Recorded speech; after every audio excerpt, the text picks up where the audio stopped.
Weather Authority, always watching and tracking for you from the JES Weather Center.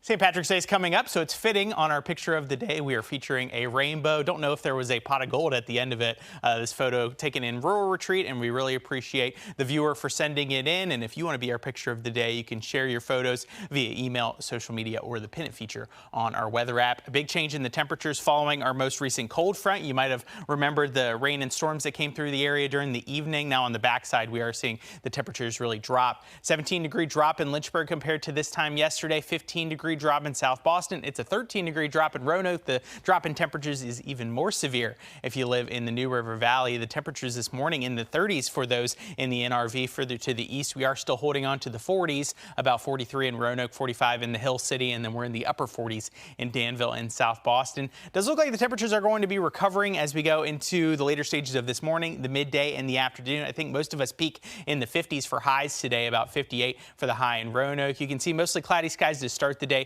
but eventually a mix of sun and clouds, and most importantly, we're staying dry and we're not going to be dealing with the same kind of wind that we had on Monday. So it's a much quieter day as we're going about our Tuesday, but the next storm system is not far away. It looks like it is going to be affecting us tonight as well as Wednesday. Going to be mainly rain with that one. If you live in the furthest northern portions of our area, the highlands, you might see a little bit of snow mix in. And we're watching for another precipitation chance over the weekend. I call that precipitation because it could be rain and it could be snow. We'll talk about that one coming up in just a second.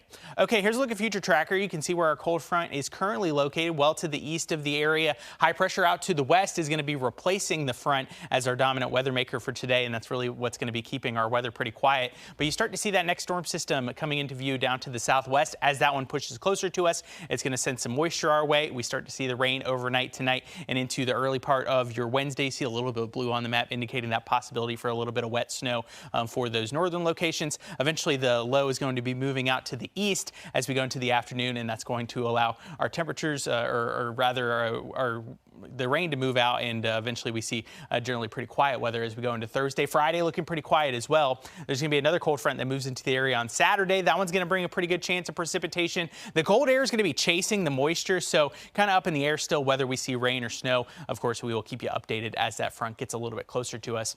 Next 3 days in the New River Valley featuring some pretty chilly temperatures, highs just in the 40s and 50s.